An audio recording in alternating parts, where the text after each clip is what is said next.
Hey everyone, welcome back to the English Bunny podcast. We're so glad you're here, hanging out with us and learning English together. My name is Eric. And I'm Amy.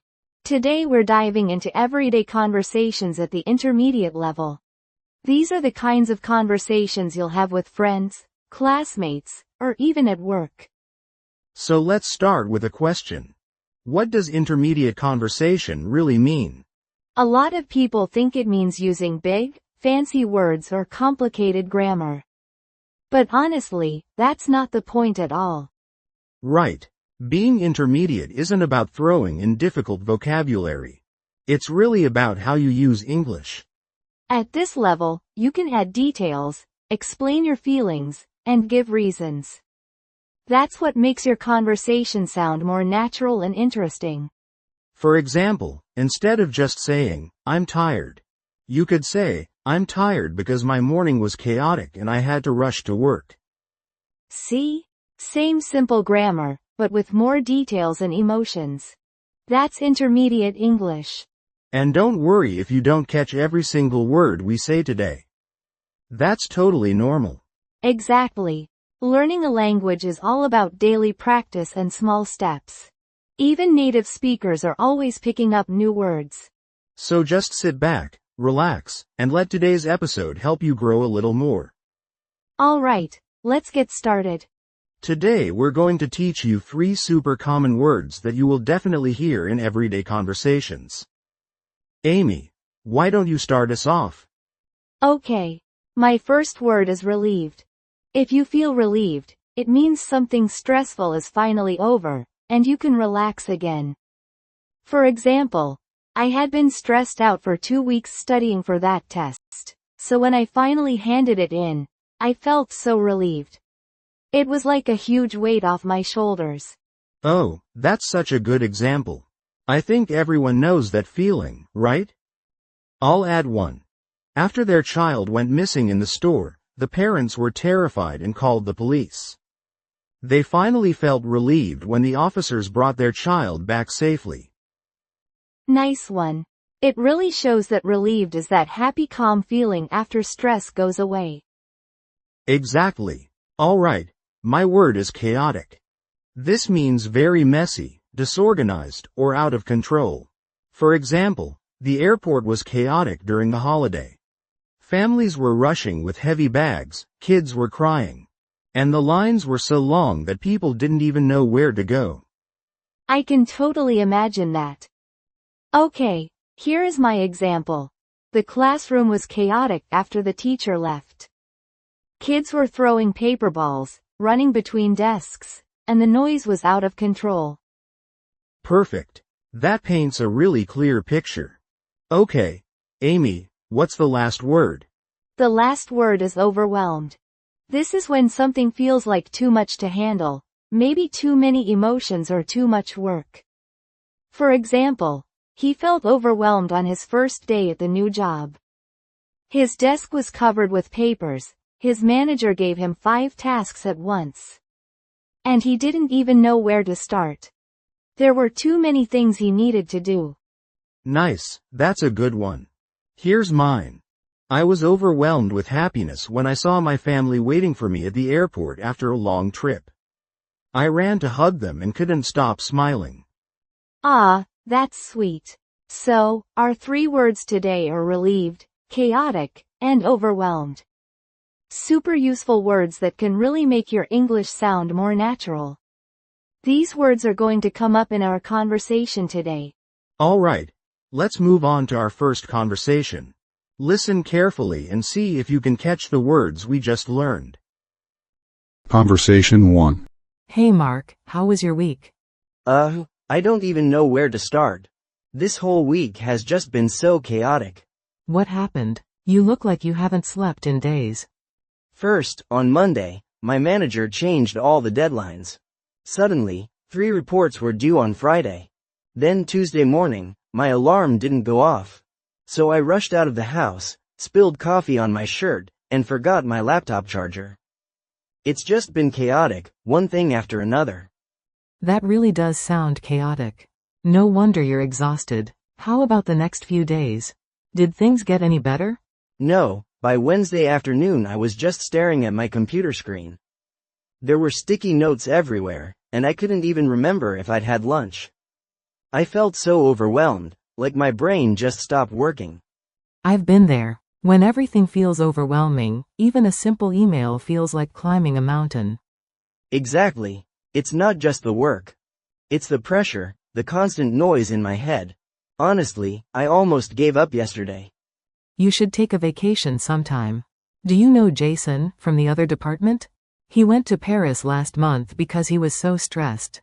The boss even gave him 5 days off. That sounds amazing. I'm so jealous. I wish I could give myself a break too. But I'm still new here, and I feel like I need to prove myself. You're really hardworking. But actually, his trip didn't go well. He missed his first flight because he overslept and completely wasted the ticket. Wow, that doesn't sound good at all. So did he still end up going to Paris? Yeah, he caught the next flight. But it actually got worse. When he landed in Paris, he realized he couldn't find his passport. Oh my God, that's terrible. So what did he do? He was stuck in the airport, totally overwhelmed. Just waiting while the airline crew searched the plane for his passport. He said it was the toughest moment of his life. He was tired, stressed, and felt completely alone. I can imagine. That trip probably made him even more stressed. So what happened while he was stuck there? Well, here's the surprising part. While he was waiting, some kind strangers noticed him. They brought him some food. And even gave him a blanket and a pillow so he could rest. Wow, that was really lucky. It's nice he met such kind people. And then, here's the crazy part. A young woman noticed him sitting there. She came over, started talking. And they just clicked right away. A few minutes later, the airline crew told Jason they'd found his passport on the plane. And he was so relieved. Before he walked out of the airport, the woman asked for his phone number. No way. Did they hang out in Paris over the next few days? Yeah, they spent the next 5 days together in Paris. They went sightseeing, grabbed coffee by the Seine, and just really got to know each other. By the end of the week, they had totally fallen in love and decided to be together. That's like a movie. Are they still together, even with the distance? Yeah, they're still together. But actually, they both live in Paris now. She introduced Jason to a friend who runs a design studio there. Jason's really good at graphic design, and they just happen to be hiring. The job's way less stressful than his old one, and the pay's even better. Are you serious? Yeah, I'm completely serious. Jason actually made the decision to stay in Paris. He quit his job here, and now he's starting a whole new life there. He told me he finally feels relieved. Because his old job was just too overwhelming and way too chaotic. Wow. So missing his flight and losing his passport actually turned out to be the best thing that ever happened to him. Exactly. If all that chaotic stuff hadn't happened, he never would have met her, never would have found that new job. And never would have felt this kind of relief. That's incredible. I guess sometimes feeling overwhelmed and stuck doesn't mean it's the end. It might actually be the start of something new. Exactly. Even when life feels chaotic, there could be a hidden opportunity waiting. The relief will come. You just have to hang in there long enough to see it. Thanks, Sophie. Honestly, just hearing that story makes me feel a little relieved already. And who knows, maybe one day I'll meet my love in some chaotic situation too. Exactly. Life has a funny way of surprising us when we least expect it. You never know what's around the corner. Conversation ends. That was such a wonderful conversation. They really used those 3 words, chaotic, relieved, and overwhelmed, so naturally. Totally. Those words just came up in the story, like real life. And you know what? This story is perfect for intermediate learners. Because they didn't just give basic information. They added emotions, details, and the story had a clear beginning and ending. Exactly. If it were a beginner-level conversation, Sophie might have just said, Jason went to Paris on vacation and stayed there. But instead, she painted the whole scene. Jason missing his flight, losing his passport, how stressed he felt. And then how he ended up staying in Paris. That kind of storytelling is super important for B1 to B2 learners. And Mark stayed engaged the whole time, didn't he? Yeah.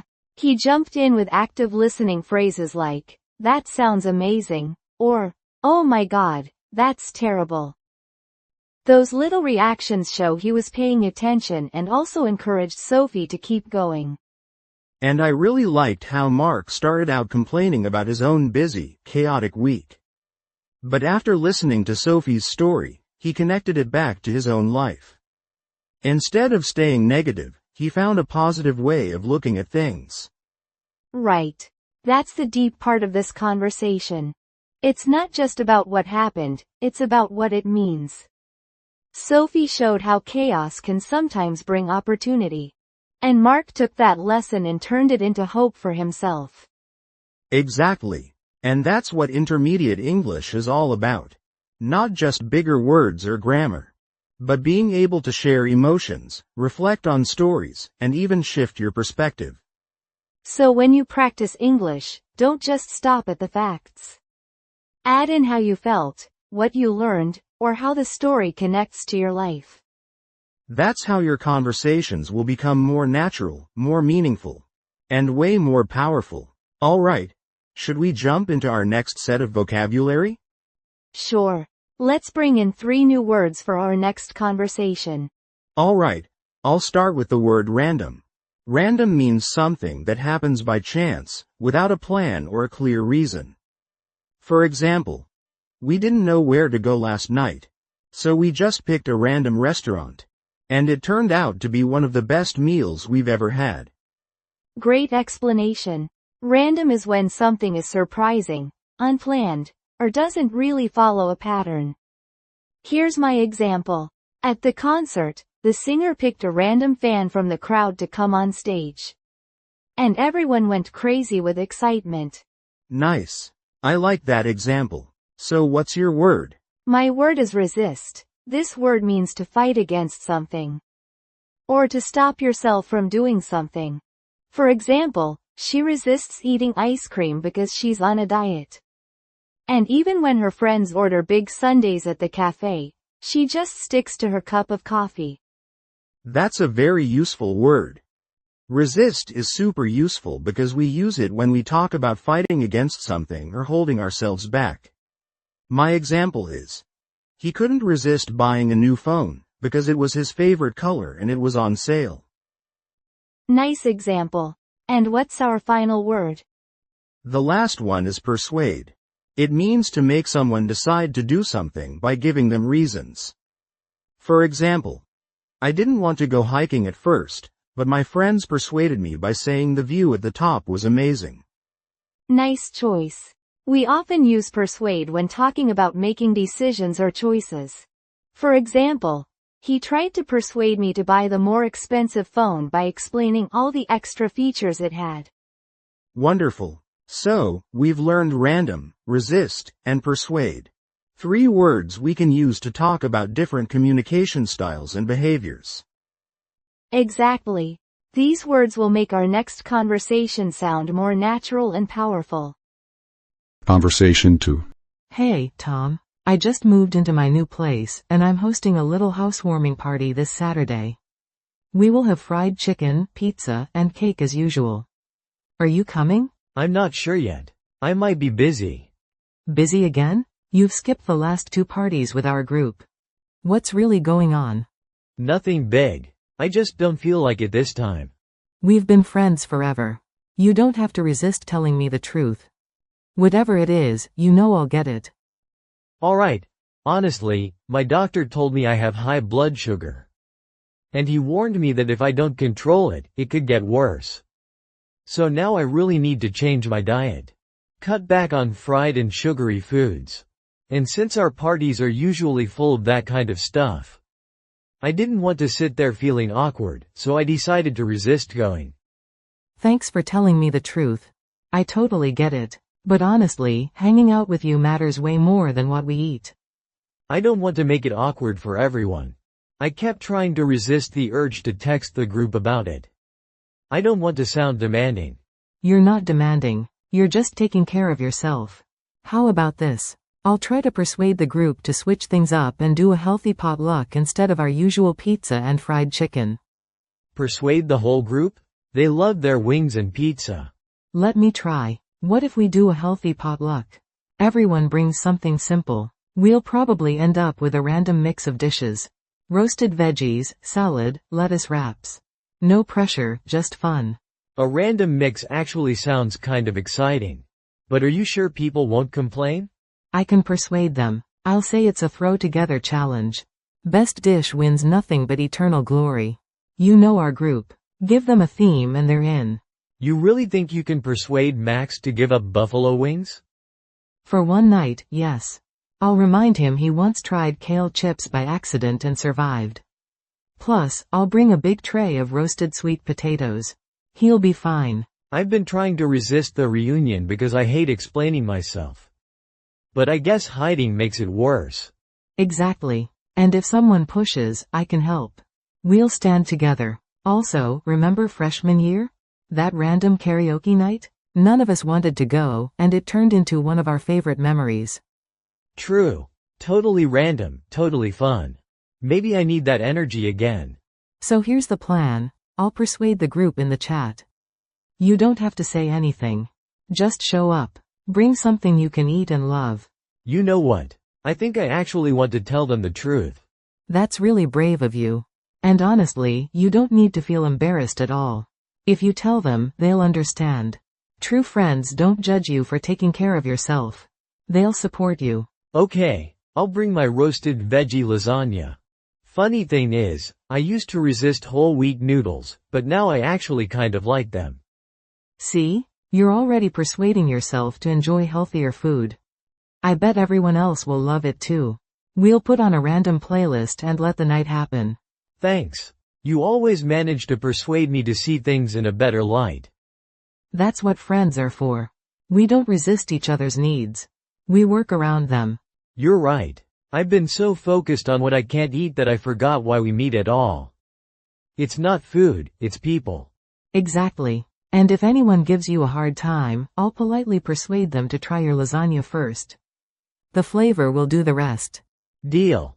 And hey, the random part might be the best part. Who knows what people will bring? Surprise is half the fun. Conversation ends. They use the vocabulary words so naturally. Yes, they use random, resist, and persuade in a really natural way while discussing how to fix the problem. This conversation is very important for intermediate learners, because it demonstrates how to address and solve problems with friends in a thoughtful and effective way. In their conversation, they don't just discuss superficial matters. Instead, they carefully address sensitive topics. Both sides are respectful and considerate of each other. This reflects a normal human behavior. We're often reluctant to share uncomfortable topics, even with our closest friends. However, Tom's friend noticed the change in his behavior. Throughout the entire conversation, Tom's friend was very understanding. She was indeed very understanding, and that's because she was truly listening. When Tom said he couldn't go, she didn't just say, "Okay," and move on to another topic. Instead, she acknowledged that she had noticed something was different about Tom, and showed that she genuinely cared about him as a friend. What about the way they dealt with the party problem? Their dialogue was a perfect demonstration of collaborative problem-solving. Tom's friend did not insist on sticking to the original party plan of eating unhealthy food. Instead, she found a workable way for Tom to take part too. The conversation progressed well, didn't it? Yeah, the conversation went from being pretty surface level to much deeper. They were really honest with each other and tried hard to keep their friendship even though it was a tough situation. This type of deeper conversation is what intermediate learners are expected to learn. A conversation is more than just sharing information. That's all for today. I hope you enjoyed today's episode. Today we talked about friendship and how small things can make a big difference. That's right. Learning English isn't only grammar and memorizing words. It's about using English to communicate and share your thoughts. Progress takes time. Every small step helps you get better at English. If you enjoyed today's episode, please share it and don't forget to subscribe. See you next time.